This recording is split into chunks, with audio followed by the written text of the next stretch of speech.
അമ്മ കുഴിയിൽ നിന്ന് ഇറങ്ങി വന്ന് തല്ലുവരെ ആ രീതിയിലുള്ള കമൻസൊക്കെയാണ് പറയുക. കംപ്ലൈൻറ്റുകൾ എഴുതി കൊടുക്കും പാർട്ടിക്ക്. അത് നേരെ ചവറ്റുകൊട്ടയിലേക്ക് പോകും. ഞാനൊരു ദിവസം KPC പ്രസിഡൻ്റെ മുമ്പിലിരുന്ന് കരഞ്ഞിട്ടുണ്ട്. സ്ത്രീകൾ നേർച്ചക്കോഴികളാണ് കോൺഗ്രസ്സിൽ. തൃശ്ശൂർ ഇത്രയും കാലം അച്ഛൻ്റെ ഒരു റോഡിനെ ഒരു പേരിട്ടുണ്ടായിരുന്നെങ്കിലും. വേറെ സങ്കടം എനിക്കുണ്ടായത് അച്ഛൻ്റെ സ്മാരക മന്ദിരത്തിൻ്റെ ചുമതല എന്നെ ഏൽപ്പിച്ചിരുന്നു. ഞാൻ നടന്ന് എല്ലാവരെയും കണ്ടു, ഒരാൾ പോലും എന്നെ ഹെൽപ്പ് ചെയ്തില്ല.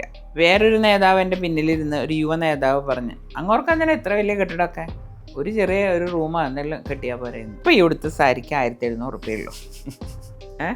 ഞാൻ ഉടുക്കുന്ന പല സാരികളും 1000-ന്. പക്ഷേ എൻ്റെ ദേഹത്ത് നിങ്ങൾ കണ്ട ഏതെങ്കിലും, എൻ്റെ ഈ വള പോലും ഗോൾഡല്ല, ഈ മാല മുത്തുമാല അല്ല, ഇത് ഗോൾഡല്ല. ഞാനൊരു ദിവസം പറഞ്ഞത് കരി വരുത്തിച്ചിട്ട് ഇറങ്ങിയാലോ എന്ന്. കാരണം എന്താ പറയുക, അതായത് എനിക്ക് എൻ്റെ നിറം കിട്ടിയത് എൻ്റെ അച്ഛൻ്റെ അമ്മയുടെ നിന്നാണ്. അപ്പം അതിപ്പോൾ എനിക്കൊന്നും ചെയ്യാൻ പറ്റില്ല. അപ്പം ഞാൻ ഏത് മോശം സാരി ഉടുത്താലും അത് എടുത്തിങ്ങനെ കാണിക്കും. വാട്സാപ്പ് വഴി ഇംഗ്ലീഷ് പഠിക്കാൻ ഇംഗ്ലീഷ് കഫേ ഉള്ളപ്പോൾ ഇംഗ്ലീഷ് ഒരു വിഷയമേ അല്ല. English cafe presents you the perfect English. English Cafe.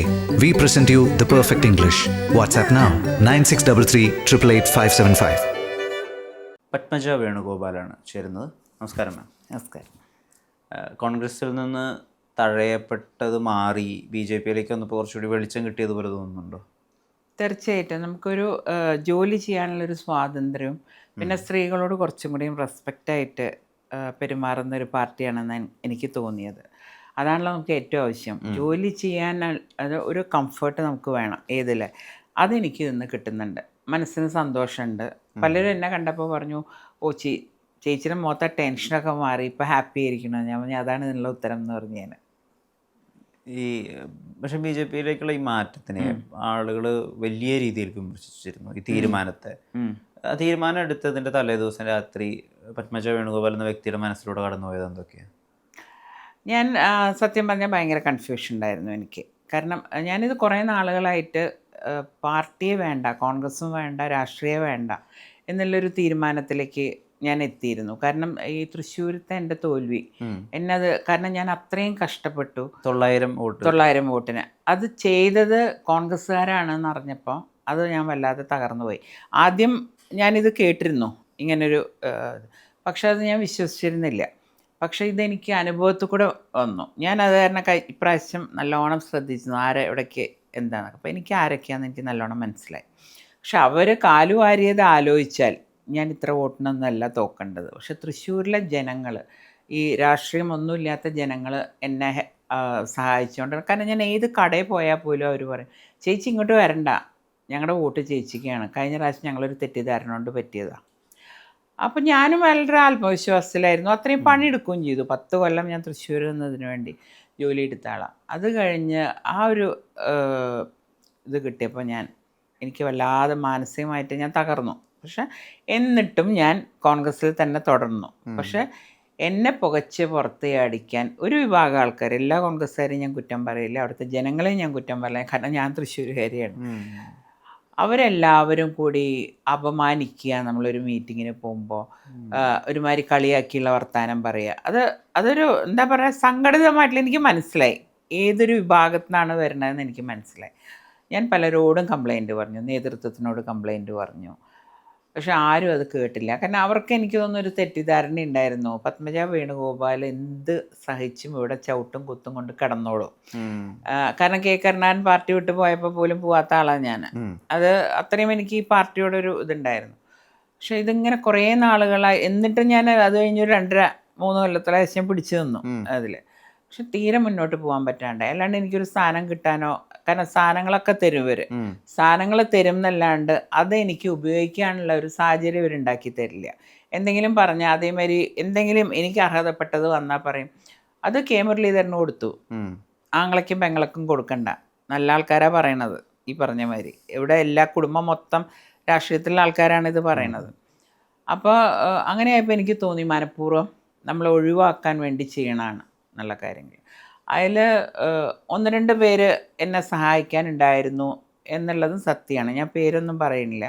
പക്ഷെ അവർക്ക് മുകളിൽ നിന്നുള്ള അനുവാദമില്ല അത് ചെയ്യും. കേരളത്തിലെ തന്നെ ആൾക്കാർ, അപ്പോൾ അവർ ഓരോ ഇതിനും എന്നെ ഇട്ടിട്ട്, ഞാൻ പറഞ്ഞില്ലേ ഒരു ദിവസം KPC വൈസ് പ്രസിഡൻ്റ് ആയിരുന്ന എന്നെ പിടിച്ചിട്ട് നേരെ KPC എക്സിക്യൂട്ടീവിലേക്ക് ഇട്ടു. എന്ത് ഞാൻ തെറ്റ് ചെയ്തിട്ടാന്ന് എനിക്ക് മനസ്സിലായില്ല. പറഞ്ഞ വാക്കുകളും ഞാൻ അറിഞ്ഞു. അതായത് അവരവിടെ ഇരിക്കട്ടെ. അങ്ങനെ ഓരോന്നിനും ഇപ്പം നമ്മൾ എൻ്റെ ഒരു മണ്ഡലത്തിലെ പ്രസിഡന്റിനെ വെക്കാൻ പറഞ്ഞ ഒരു നേതാവ് പറഞ്ഞത്, ഈ സ്ത്രീക്ക് എല്ലാം വേണം, എല്ലാ സ്ത്രീക്ക് തന്നെ വേണം. 10-21 മണ്ഡലം പ്രസിഡന്റ്മാരെ കിട്ടിയ ഒരു നേതാവാണ് അവിടെ ഇരുന്ന് പറയണത്. ഞാൻ ഒരു മണ്ഡലം ചോദിച്ചതിന് ആ മണ്ഡലം പ്രസിഡന്റാച്ചാൽ എൻ്റെ ഇലക്ഷന് തീരെ ഇറങ്ങിയില്ല. ഞാൻ നോക്കുമ്പോൾ അങ്ങനെ നമ്മൾ വരില്ല, ഈ സിനിമയിലെ കാണാൻ കൈയൊക്കെ കെട്ടി ഞാൻ ഇതിൽ പോകുമ്പോൾ എന്നെ അങ്ങനെ നോക്കിയിട്ട് ഒരുമാതിരി പുച്ഛഭാവത്തിൽ നിന്നൊക്കെ എൻ്റെ മനസ്സിലുണ്ട്. അപ്പം ഞാൻ പറഞ്ഞു അയാളെ മാറ്റണം, മാറ്റി ഞാൻ പറയുന്ന ആളെ വേണ്ട, നിങ്ങൾ ആരെ വേണമെങ്കിലും വെച്ചോ, അയാളെ മാറ്റണം. കാരണം വ്യക്തമായിട്ട് എൻ്റെ കണ്ണുകൊണ്ട് കണ്ട കാര്യം.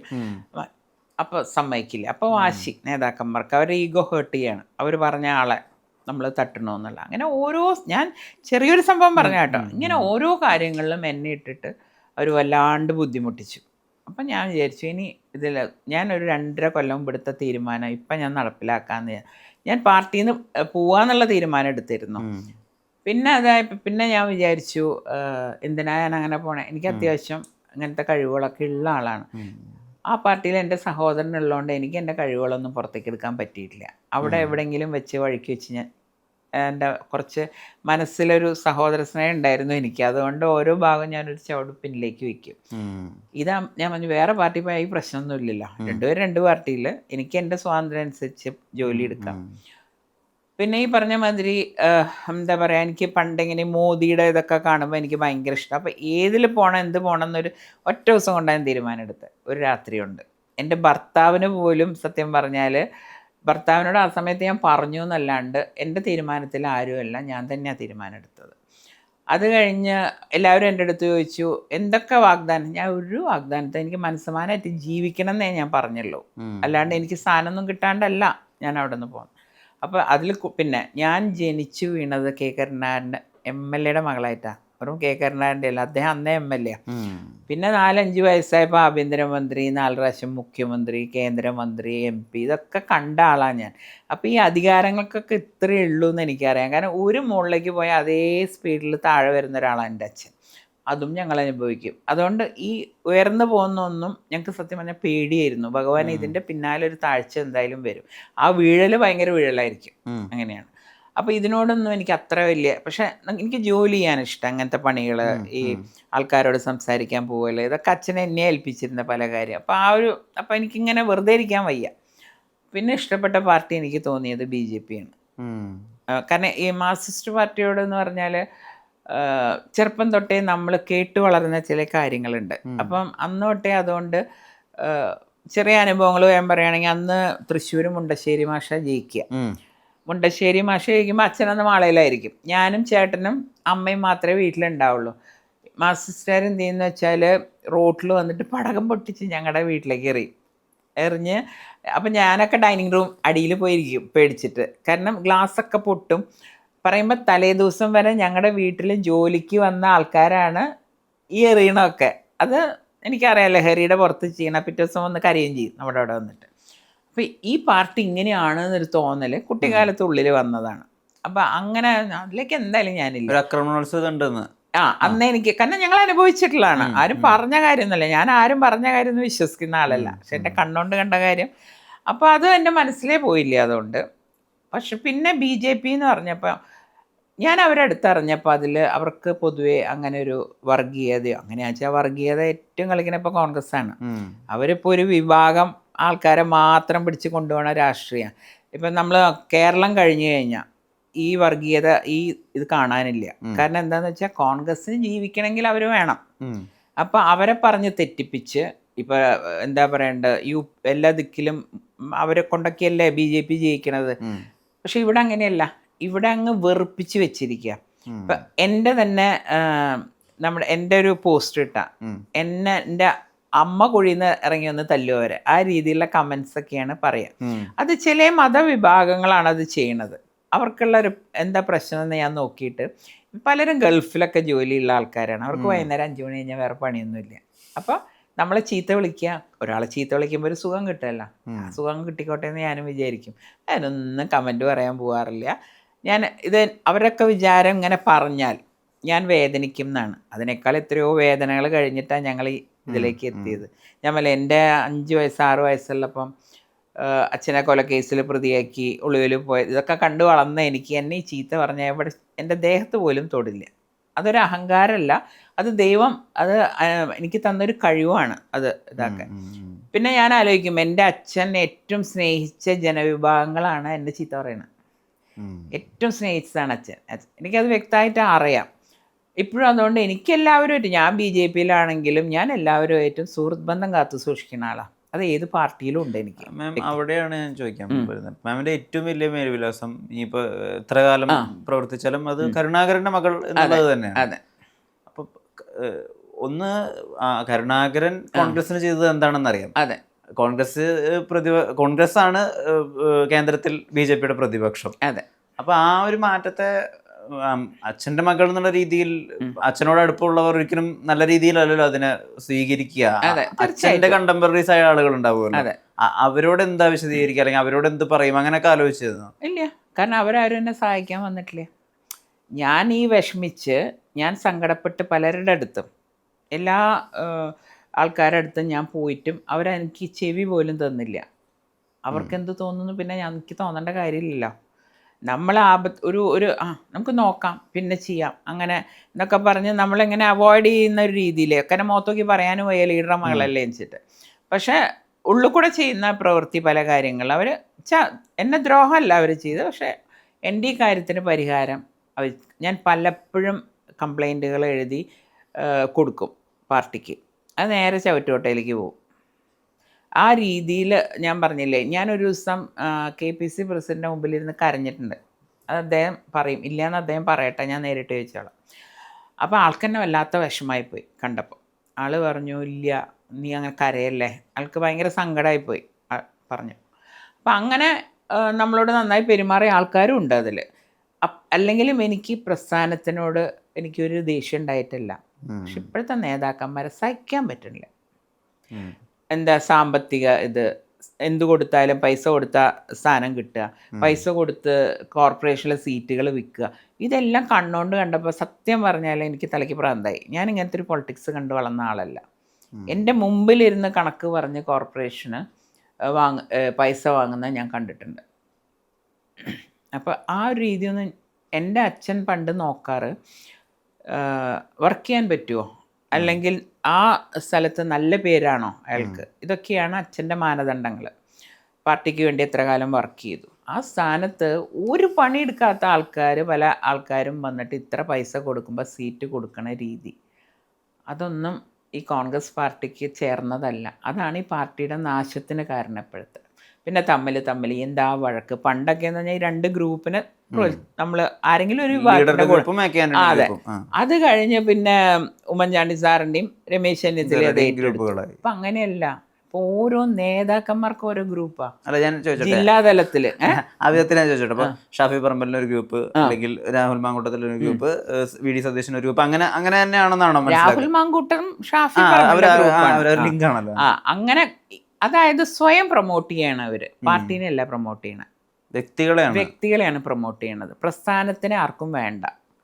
പ്രസ്ഥാനം എന്നിൽ കൂടെ വേണേൽ വളർന്നാൽ മതി എന്നാണ്, അല്ലാണ്ട് പ്രസ്ഥാനത്തിൽ കൂടെ ഞാൻ വളരുക എന്നല്ല ഇവരുടെ ആറ്റിറ്റ്യൂഡ്. അപ്പോൾ അതൊക്കെ കോൺഗ്രസിനെ വല്ലാണ്ട് ക്ഷീണിപ്പിച്ചിട്ടുണ്ട്.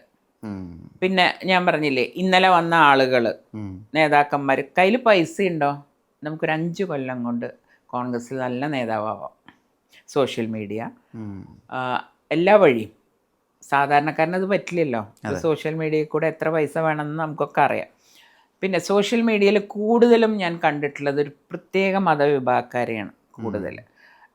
പൊതുവേ അവർ എന്താണെന്ന് ഞാൻ പറഞ്ഞില്ലേ, ഈ ഗൾഫിൽ നിന്നുള്ള ഇത്, പിന്നെ ആ ഇൻഫ്ലുവൻസ്, ഇതൊക്കെ വെച്ചിട്ട് BJP-നെ എന്തോ ഒരു വെറുക്കപ്പെടേണ്ട ഒരു ഇതാണ് എന്ന് കോൺഗ്രസ് അവരുടെ തലയിൽ പറഞ്ഞിങ്ങനെ കയറ്റിയിരിക്കുകയാണ്. കാരണം അവരുടെ നിലനിൽപ്പാണ്, അവരെ കുറ്റം വേണ്ട കാര്യമില്ല, അവരുടെ നിലനിൽപ്പാണ്. അവരുടെ കൂടെ ഇപ്പോൾ വേറെ ആരും ഇല്ല പറഞ്ഞ മാതിരി. അപ്പം അതിൻ്റെയൊക്കെ പ്രതിഫലനമായിട്ടാണ് ഈ പക്ഷേ ഇപ്പം ആൾക്കാർക്ക് മനസ്സിലായി തുടങ്ങി BJP-യാണ് എന്തെങ്കിലും ഞങ്ങൾക്ക് പറഞ്ഞാൽ ചെയ്യുന്നത് എന്നൊരു തോന്നൽ വന്നപ്പോൾ വോട്ടുകൾ ഇങ്ങോട്ടേക്ക് വന്നു തുടങ്ങി. അതിന് BJPയുടെ ദേഷ്യം വന്നിട്ട് കാര്യമില്ല. ഇപ്പോൾ ഇപ്പോൾ പറയാം, ഇപ്പോൾ സുരേഷ് ഗോപി നമുക്ക് മനസ്സിലാക്കാം. ഇനി ശരി, സിനിമയുടെ ആ ഒരു ഇത് വെച്ചിട്ടാണ് എന്തുകൊണ്ടാണ് ഒരു മാസം കൊണ്ട് രാജീവ് ചന്ദ്രശേഖരന് ഇത്ര വോട്ട്? 99,000 വോട്ട് കഴിഞ്ഞ പ്രാവശ്യം ശശി തരൂരിന് കിട്ടുന്ന സ്ഥലത്ത് ഇപ്രാവശ്യം 16-17 കുറഞ്ഞു. എങ്ങനെയാണ് ആറ്റിങ്ങൽ വി മുരളീധരൻ എത്ര വോട്ട് പിടിച്ച്? ശോഭ എങ്ങനെയാണ് എത്ര വോട്ട് പിടിച്ച്? അപ്പോൾ ആ വോട്ടിൻ്റെ ശതമാനം നല്ലോണം ജനങ്ങൾ BJPയിലേക്ക് വരുന്നുണ്ട് ഇപ്പോൾ. അപ്പോൾ ഇതൊക്കെ കാണുമ്പോഴാണ് കോൺഗ്രസ്സിന് ഈ ഒരു മരത്തെന്താ വൃത്തികേട് അവരെ കൊണ്ട് പറയിപ്പിക്കാനും, ഈ സാധാരണ ആളുകൾക്ക് എന്താ അറിയാം, ഇവർ നേതാക്കന്മാർ പറയുന്നത് കണ്ണടച്ച് വിശ്വസിക്കണം. കണ്ടിട്ടുള്ള ആളാണ് ഞാൻ. ഇപ്പോൾ ഗൾഫിലേക്കൊക്കെ നമ്മുടെ ഒരു നേതാവ് വന്നാൽ അവരുടെയൊക്കെ ഒരു സന്തോഷം, അവരെന്തോ ഒരു ദൈവത്തിനെ കാണുന്ന മാതിരിയൊക്കെ അവർ. അപ്പോൾ അവർ പറയണത് അവർ വിശ്വസിക്കും. ബാക്കി എന്താണ് സത്യം എന്ന് പോലും അവർ ആലോചിക്കണില്ല. ഈ സാധാരണക്കാരുടെ തെറ്റിദ്ധാരണ പറ്റി പറഞ്ഞപ്പോൾ ചോദിച്ചോട്ടെ, മാമിന് തന്നെ ഏറ്റവും അധികം തെറ്റിദ്ധരിക്കപ്പെട്ടിട്ടുണ്ട്. അതായത് സാധാരണക്കാരുടെ മാമിന് ഒരുപാട് ധനമുണ്ട്, അച്ഛൻ്റെ ഇൻഫ്ലുവൻസ് വെച്ച് വളരെ സുഖലോലിപിയായിട്ടാണ് ജീവിച്ചു വന്നിട്ടുള്ളത്, വലിയ സാരി കളക്ഷൻ, ആഭരണ കളക്ഷൻ, ഇങ്ങനെയുള്ള ആരോപണങ്ങൾ. ഇത് പലതവണ മാം തന്നെ ക്ലിയർ ചെയ്യാൻ ശ്രമിച്ചിട്ടും ഇത് വന്നുകൂടുന്നുണ്ട്. റിച്ച് പൊളിറ്റീഷ്യൻ ആണ്, അങ്ങനെ ഒരു മുഖം വന്നുപോയി. അത് എപ്പോഴെങ്കിലും തോന്നിയിട്ടുണ്ട് അങ്ങനെ ഒരു ബാധ വന്നതാണ് പ്രശ്നം? ഉണ്ട്, എനിക്ക് തോന്നിയിട്ടുണ്ട്. കാരണം ഇപ്പം ഈ ഉടുത്ത സാരിക്ക് 1,700 രൂപയുള്ളൂ. ഞാൻ ഉടുക്കുന്ന പല സാരികളും 1000-ന്. പക്ഷെ എനിക്ക് നല്ല സെലക്ട് ചെയ്യാനുള്ള കഴിവുണ്ട്. പിന്നെ ഗോൾഡ് ഞാൻ ഇടുകയില്ല. എൻ്റെ ദേഹത്ത് നിങ്ങൾ കണ്ട ഏതെങ്കിലും, എൻ്റെ ഈ വള പോലും ഗോൾഡല്ല, ഈ മാല മുത്തുമാല അല്ല, ഇത് ഗോൾഡല്ല. എൻ്റെ ആകെയുള്ളത് ഗുരുവായൂരപ്പൻ്റെ ഒരു മോതിരം, ഇത് മാത്രമാണ് ഗോൾഡ്. ഗോൾഡിനോട് എനിക്ക് തീരെ താല്പര്യമില്ല. എൻ്റെ കല്യാണത്തിൻ്റെ ഫോട്ടോയിൽ കണ്ടാൽ പോലും അറിയാം, ഒരു മാലയും ഒരു ലോങ് മാലയും മാത്രമേ ഞാൻ ഇട്ടിട്ടുള്ളൂ. അപ്പം ഇതൊക്കെ എന്താ വെച്ചാൽ എൻ്റെ നിറം അതൊരു വലിയ ഇഷ്യൂ എനിക്ക്. ഞാനൊരു ദിവസം പറഞ്ഞത് കരി വരുത്തിച്ചിട്ട് ഇറങ്ങിയാലോ എന്ന്. കാരണം എന്താ പറയുക, അതായത് എനിക്ക് എൻ്റെ നിറം കിട്ടിയത് എൻ്റെ അച്ഛൻ്റെ അമ്മയുടെ നിന്നാണ്. എൻ്റെ അച്ഛൻ്റെ അമ്മ ഭയങ്കര കളറാണ്. ഞാനൊന്നും അതിൻ്റെ അടുത്ത് എത്തില്ല. ഞാൻ പറയും ഇരുട്ടത്തിരുത്തിയാൽ മതി. അതെ. അപ്പം അതിപ്പോൾ എനിക്കൊന്നും ചെയ്യാൻ പറ്റില്ല. അപ്പം ഞാൻ ഏത് മോശം സാരി ഉടുത്താലും അത് എടുത്തിങ്ങനെ കാണിക്കും. മനസ്സിലായി? അപ്പം സാരി കളക്ഷൻ എന്ന് പറഞ്ഞാൽ ചിലവർക്ക് ആർക്കെങ്കിലും എന്തിനോടെങ്കിലും ഇഷ്ടം ഉണ്ടാവില്ല. എനിക്ക് തുണികളോട് ഇഷ്ടമാണ്, പക്ഷെ ഗോൾഡിനോട് എനിക്ക് ഒരു താല്പര്യവുമില്ല. പിന്നെ എൻ്റെ അച്ഛൻ പണക്കാരനല്ല, അതാദ്യം മനസ്സിലാക്കണം. എൻ്റെ അച്ഛൻ ഒരു കറപ്ഷനും ഇല്ലാത്ത ഒരാളായിരുന്നു. ഞാൻ പറഞ്ഞില്ല, ജനിക്കുമ്പോൾ ഞാൻ MLA ആയതുകൊണ്ട് ആ സുഖ സൗകര്യങ്ങളും അതന്നെ എൻ്റെ ചേട്ടന് കിട്ടിയിട്ടില്ലേ. മനസ്സിലായ? എൻ്റെ ഹസ്ബൻഡിനുള്ളതിനേക്കാളും സാമ്പത്തിക സ്ഥിതി ചേട്ടൻ്റെ ഭാര്യ വീട്ടിലുണ്ട്. മനസ്സിലായ? പിന്നെ എൻ്റെ അച്ഛൻ നല്ല വൃത്തിയിൽ ഡ്രസ്സ് ചെയ്ത് നടക്കുന്ന ഒരാളാണ്, ഉള്ള വെള്ള ഡ്രസ്സ്. എൻ്റെ അമ്മയ്ക്ക് അങ്ങനെയില്ല. ആ സ്വഭാവം മുരളിയേട്ടന് കിട്ടി, അച്ഛൻ്റെ സ്വഭാവം എനിക്ക് കിട്ടി. അതേ ഉള്ളൂ. ഞാൻ അതിൻ്റെ നല്ല വെൽ ഡ്രസ്ഡാണ് എപ്പോഴും. പക്ഷെ ഗോൾഡില്ല. ആ ഗോൾഡ് വിട്ടേക്ക് ഞാൻ ഗോൾഡേ ഇടില്ല പൊതുവെ. വല്ല കല്യാണങ്ങൾക്ക് പോകുമ്പോൾ ബന്ധുക്കളുടെ മാത്രം ഇടും എന്നല്ലാണ്ട് ഗോൾഡിനോട് എനിക്ക് ഒരു പ്രാന്തവുമില്ല. ഇപ്പോഴും ഞാൻ പറഞ്ഞില്ലേ, ഇതാ ഈ ഒരു വാച്ചിൻ്റെ നടക്കാൻ വേണ്ടിയിട്ട് എടുത്തിട്ട് 1000 എത്രയേ ഉള്ളൂ എൻ്റെ വാച്ചിൻ്റെ വില. പക്ഷെ ഞാനത് ഇട്ട് കഴിഞ്ഞാൽ 1,00,000 2,00,000 ആയിപ്പോവും. അതാണ് പ്രശ്നം. എൻ്റെ നിറാണ് എൻ്റെ പ്രശ്നം, അതെനിക്കറിയാം. പല സ്ത്രീകളും പറഞ്ഞിട്ടുണ്ട്. ഒരു ദിവസം അവസാനം എൻ്റെ കൂടെ നടന്ന രാഷ്ട്രീയ പ്രവർത്തകർക്ക് മനസ്സിലായി എൻ്റെ ഒറിജിനൽ കളറാണ്. അപ്പോൾ അവരെന്നിട്ട് പറഞ്ഞു, നടന്ന് ചേച്ചി വീണ്ടും വെളുത്തു, ഞങ്ങളൊക്കെ കറുത്തു എന്ന്. അപ്പോൾ വേറെ ആൾ പറഞ്ഞു, അതെ ചേച്ചി ഒറിജിനലാന്ന് ഇപ്പം മനസ്സിലായില്ലേ. അപ്പം തൃശ്ശൂരുകാർക്ക് ഇപ്പം എന്നെ അറിയാം നന്നായിട്ട്. അപ്പോൾ അങ്ങനത്തെ കുറേ തെറ്റിദ്ധരിക്കപ്പെട്ട. കഴിഞ്ഞോട്ട് ഇലക്ഷൻ വന്നപ്പോൾ മാമിന്റെ ഫോട്ടോസ് എടുക്കാൻ വേണ്ടി വന്നിട്ടുണ്ടായിരുന്നു. എൻ്റെ സുഹൃത്തായിരുന്നു, അനൂപ് എന്നാണ് എൻ്റെ പേര്. പറയുന്നത് നമ്മൾ ഒരുപാട് ടാൻ അടിക്കുന്നുണ്ട്, ചേച്ചിക്ക് ടാൻ അടിക്കുന്നില്ല. അതെ, ഫോട്ടോഗ്രാഫേഴ്സ് അത് പറയും. എന്നിട്ട് എൻ്റെ അടുത്ത് ചോദിക്കും, ചേച്ചി ഞങ്ങൾ ലൈറ്റ് ഇത്തിരി കുറയ്ക്കട്ടെ എന്നൊക്കെ ചോദിക്കും. അപ്പം ഞാൻ പറയും, എനിക്ക് അങ്ങനെ പേടിയൊന്നുമില്ല, എൻ്റെ നിറം ആൾക്കാർ കാണുന്നതുകൊണ്ട് എന്താ പ്രശ്നം, എനിക്ക് അതൊന്നും ഒരു പ്രശ്നമല്ല. അപ്പം ഞാൻ പറയും, മുഖത്തെന്തെങ്കിലും ചെയ്യും, എൻ്റെ കയ്യും കാലൊക്കെ ഒന്ന് നോക്കും, അതിലൊന്നും ചെയ്യാൻ പറ്റില്ലല്ലോ. അപ്പം അങ്ങനത്തെ രീതിയിൽ ഞാൻ തെറ്റിദ്ധരിക്കപ്പെട്ട ഒരു ക്യാരക്ടറായിരുന്നു. അത് ഞാൻ ക്ലിയർ ചെയ്യാനും പോയിട്ടില്ല. ഞാനൊരു എന്താ പറയുക, രാഷ്ട്രീയത്തിൽ അത് പാടില്ല എന്ന് പറയും. ഞാൻ ഒത്തിരി ആൾക്കാരെ സഹായിക്കുന്നതും പാവപ്പെട്ടവർക്ക് വീട് വെച്ച് ഒന്നും ഞാൻ കൊടുത്തില്ല. അതായത് അത് എനിക്ക് പറ്റിയൊരു തെറ്റാണെന്ന് ഇപ്പം എനിക്ക് മനസ്സിലാവുന്നുണ്ട് ഈ മാത്രമല്ല മാം, ഇപ്പം അച്ഛന്റെ കൂടെ ഉണ്ടായിരുന്ന സ്റ്റാഫ് തന്നെയാണ് ഇപ്പൊ ഇപ്പോഴും അതെ അതെ 33 കൊല്ലമായിട്ടുള്ള സ്റ്റാഫൊക്കെയാണ്. അവര് ആ മാമിന്റെ കൂടെ നിൽക്കുന്നുണ്ടെന്ന് പൊതുസമൂഹം അറിഞ്ഞത് പോലും വന്ന് ജോൺ ബ്രിട്ടാസ് ആയിട്ടുള്ള ഒരു അഭിമുഖത്തിന്റെ ഭാഗമായിട്ടാണ്. അതിനുശേഷം അത് എവിടെയും വന്നിട്ടില്ല. പക്ഷെ വേറെ എനിക്ക് 2 വയസ്സായപ്പോൾ വന്ന ആൾക്കാർ വരുന്നുണ്ട് എൻ്റെ കൂടെ. അപ്പോൾ അന്ന് വരുമ്പോൾ ആൾക്ക് 10-14 വയസ്സേ ഉള്ളൂ. അപ്പം ഞാൻ അവരുടെയൊക്കെ ബർത്ത്ഡേ ഒക്കെ ഞാനിവിടെ ആഘോഷിക്കും. കാരണം ഇത്രയും കൊല്ലമായിട്ട് നമ്മുടെ കൂടെ വന്നതല്ലേ. ഇപ്പം ട്രിവാൻഡ്രത്തെ വീട് ഞാൻ മെയിൻറ്റെയിൻ ചെയ്യുന്നുണ്ട്.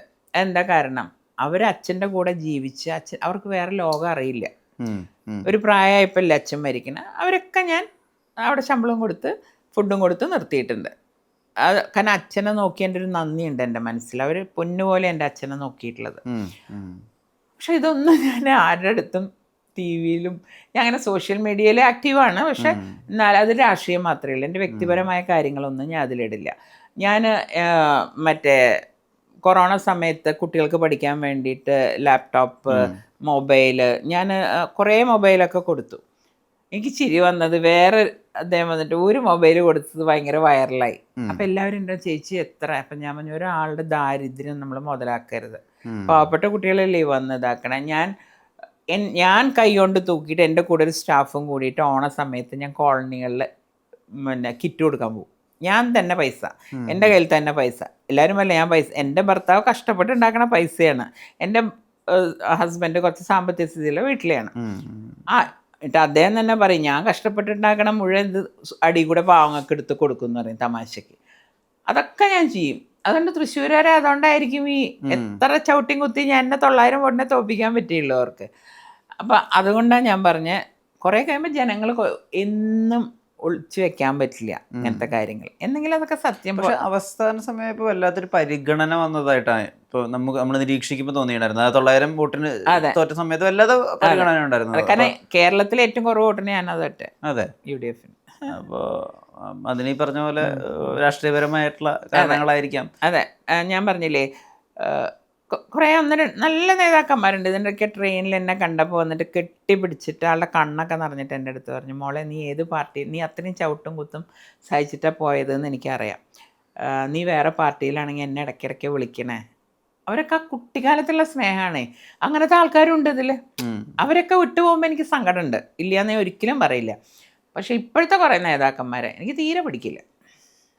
അതാണ് പ്രശ്നം. ഈ ഇപ്പോൾ ഇ.കെ. നായനാർ സാറിനും അതുപോലെ തന്നെ ലീഡർ സാറിനും ഒക്കെ ഉണ്ടായിരുന്ന ഒരു നർമ്മബോധം ഉണ്ടായിരുന്നു. എത്ര വലിയ കാര്യങ്ങൾ അദ്ദേഹത്തിനോട് 30 വർഷങ്ങൾ അല്ല 40 വർഷങ്ങളെ തിരിഞ്ഞു നോക്കാൻ പറയുമ്പോൾ തിരിഞ്ഞു നോക്കുന്നത് ഇന്നും വിഷുക്കാലത്ത് ഒരു ഭയങ്കര വൈറലായ ഒരു ക്ലിപ്പാണ്. അത്രയും നർമ്മബോധം ഉണ്ടായിരുന്നു, അത്രയും ലൈറ്റ് ആയിട്ടായിരുന്നു വലിയ വിഷയങ്ങൾ എടുത്തിരുന്നത്. അങ്ങനെയുള്ള ഒരു ബോധ്യം കൂടിയുണ്ടല്ലോ, അതും മിസ്സാവുന്നത് ഇപ്പോഴത്തെ നേതാക്കളിൽ. അങ്ങനെ തോന്നിയിട്ടുണ്ട്. ഇപ്പോഴത്തെ നേതാക്കന്മാർ തമ്മിലൊന്നും ഒരു പാർട്ടിയിൽപ്പെട്ടവർ തമ്മിലേ, പിന്നെയല്ലേ മറ്റേ പാർട്ടിയിലുള്ളവർ.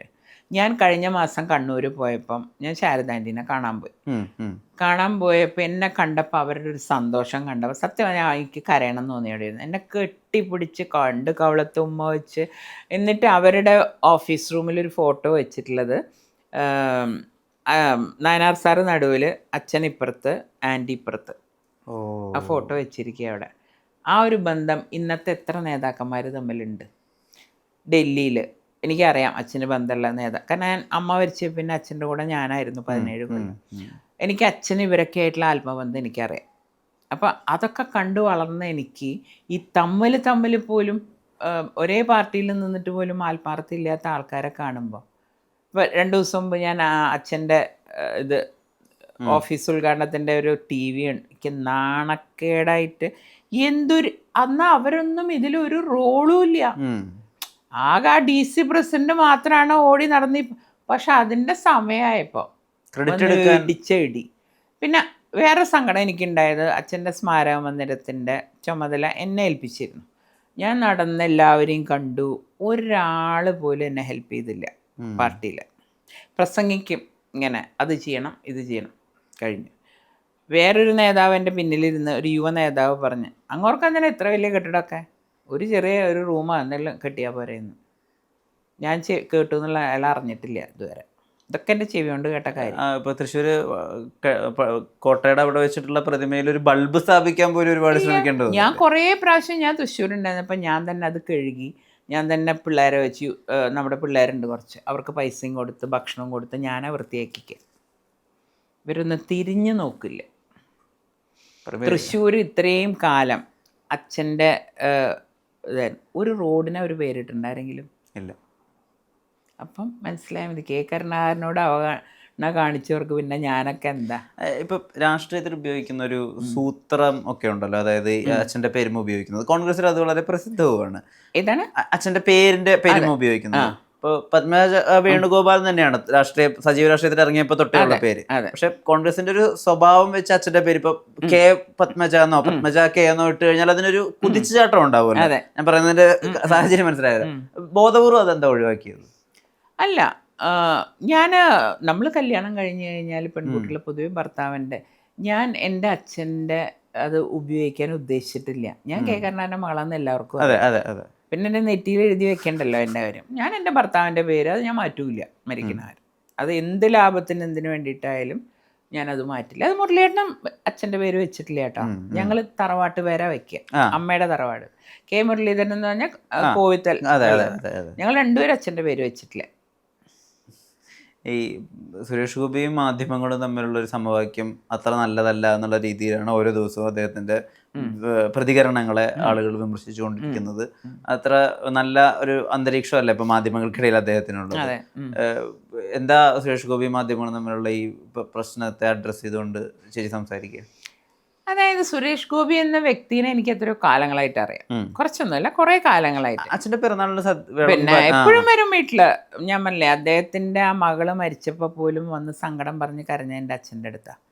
ഞാൻ ആ സ്ഥാനത്ത് ഞാനിങ്ങനെ നോക്കിയിരിക്കുക. എൻ്റെ അമ്മ മരിച്ച സമയം കൂടിയാണത്. എൻ്റെ അച്ഛൻ അന്ന് ആക്സിഡൻറ്റ് പറ്റി കിടപ്പ്. ഇതെല്ലാം എൻ്റെ മനസ്സിലാകുന്നത് ഞാൻ പുറത്തേക്ക് പറയുന്നില്ല. അപ്പോൾ ഞാൻ മനസ്സിലാക്കിയെടുത്തോളം ആ മനുഷ്യന് ഒരു രാഷ്ട്രീയക്കാരനല്ല. അദ്ദേഹത്തിൻ്റെ മനസ്സ് ഇപ്പം കണ്ട, ഞാനിത് ചിലപ്പോൾ സൂചിപ്പിക്കാൻ വേണ്ടി പറയും, ഇത് നീല കളറല്ല കേട്ടോ, ഇത് കറുപ്പാണ് പറഞ്ഞാൽ അങ്ങോട്ട് പറയും, അല്ല ഇത് നീല കളർ തന്നെയാണ്. അതായത് അയാൾ സത്യം പറയും. പിന്നെ ഭയങ്കരമായിട്ട് ഓപ്പണായിട്ടാണ് ഇത് പറഞ്ഞാൽ എനിക്ക് ദോഷമാണ്, അല്ലെങ്കിൽ ഞാൻ സത്യം പറയും അതുകൊണ്ട് എനിക്ക് എന്ത് ദോഷം വന്നോട്ടെ, അങ്ങനെ ഒരു ആറ്റിറ്റ്യൂഡ് അയാൾക്ക് പണ്ട്. അത് ഇന്നത്തെ രാഷ്ട്രീയത്തിന് പറ്റിയതല്ല എന്ന് എനിക്ക് തോന്നിയിട്ടുണ്ട്. പക്ഷെ ഓരോരുത്തരെ നമുക്ക് മാറ്റാൻ പറ്റും, ഓരോരുത്തരുടെ രീതിയല്ലേ. അപ്പം നമ്മളൊക്കെ രാഷ്ട്രീയക്കാരായിട്ട് വളർന്നുകൊണ്ട് നമുക്കറിയാം അതെങ്ങനെ പറയണം എങ്ങനെ പറയണ്ട എന്നുള്ളത്. അദ്ദേഹം വളരെ കാലിലായിട്ടുള്ള ആക്റ്റീവായിട്ട് വന്നിട്ട് അദ്ദേഹം ഇനി പഠിച്ചു വരണം. അത്രയും എനിക്ക് ഇതിനെപ്പറ്റി പറയാം. എനിക്ക് കാണുമ്പോൾ ഒക്കെ എനിക്കും വിഷമം തോന്നാറുണ്ട്. കാരണം പിന്നെ ഞാൻ ആലോചിക്കുമ്പോൾ ഞാൻ കാണുന്ന കണ്ണ് ശരിക്കുള്ള സുരേഷ് ഗോപിയാണ് ഞാൻ കാണുമ്പോൾ. ഇപ്പോഴത്തെ രാഷ്ട്രീയക്കാരനെയല്ല ഞാൻ കാണുന്നത്. അയാളൊരു പച്ചയായ മനുഷ്യൻ എന്ന് പറയില്ലേ നമ്മൾ, അതാണ് അയാൾ. ഈ ഇപ്പൊ രാഷ്ട്രീയത്തിലേക്ക് ഇറങ്ങിയിരിക്കുന്നു, ഒരു വിജയം ഉണ്ടാക്കാൻ പറ്റിയിട്ടില്ല, അതെപ്പോഴെങ്കിലും ഒരു നിരാശ ഉണ്ടാക്കിയിട്ടുണ്ട്? തോന്നിയിട്ടുണ്ട്. കാരണം അത് പൊതുവെ ഏത് പെണ്ണുങ്ങളെ ജയിച്ചു വന്നിട്ടുള്ള വളരെ കോൺഗ്രസിൽ അതാണ് പാരമ്പര്യം. ഇപ്പൊ ആ ബിന്ദു കൃഷ്ണ ഏറ്റവും നല്ലൊരു വർക്കറാണ്. ഷാനിമോൾ ഉസ്മാനാണ്. അവർക്ക് ഇതുവരെ ജയിക്കാൻ പറ്റിയോ? ഷാനിമോൾ മാത്രം ഉപതെരഞ്ഞെടുപ്പിൽ എന്നെല്ലാവരും കൂടി, ഇല്ലെങ്കിൽ നാണക്കേടാൻ കോൺഗ്രസ് നാണക്കേട്, അതുകൊണ്ട് അന്ന് ജയിപ്പിച്ചു എന്നല്ലാണ്ട് പിന്നെ ഒരു പെണ്ണിനെ അവർ ജയിക്കാൻ വിടില്ല. ഒന്ന് ആലോചിച്ച് നോക്കൂ, എന്ത് കൊണ്ടാണ് അച്യുതാനന്ദനെതിരെ ലതികേനെ കൊണ്ടിട്ട് എന്തൊരാണ് നിൽക്കാത്ത അവിടെ? അപ്പോൾ അത് തോക്കാനുള്ളതാണ്. പെണ്ണുങ്ങൾ എന്നാൽ ആ സീറ്റ് അങ്ങനെ ആയിക്കോട്ടെ, പെണ്ണുങ്ങളല്ലാതെ ഏറ്റെടുത്തുള്ളൂ നിൽക്കാൻ. ലതിക ആയതുകൊണ്ടാണ് അത് ഏറ്റെടുത്തതെന്ന് ഞാനിപ്പോഴും വിശ്വസിക്കണേ. അതിന് ഞാൻ എപ്പോഴും പണ്ടൊരു വാക്ക് പറഞ്ഞിട്ടുണ്ട്, സ്ത്രീകൾ നേർച്ചക്കോഴികളാണ് കോൺഗ്രസ്സിൽ. അവർക്ക് ഒഴിവാക്കേണ്ട കാര്യങ്ങൾ അവർക്ക് അവിടെയൊക്കെ പെണ്ണുങ്ങളെ കൊണ്ടിടും.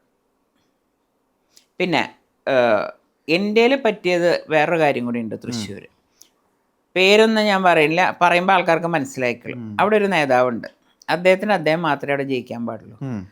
അപ്പം അദ്ദേഹം സ്നേഹിച്ച് നിന്ന് നമ്മളെ പറ്റിക്കും, ദേഷ്യപ്പെട്ട് നിന്ന് പറ്റി, രണ്ടും. അയാളല്ലാണ്ട് ആരും അയാൾ മരിക്കുന്നവരെ ജയിക്കാൻ പാടില്ല. അതാണ് കാര്യം.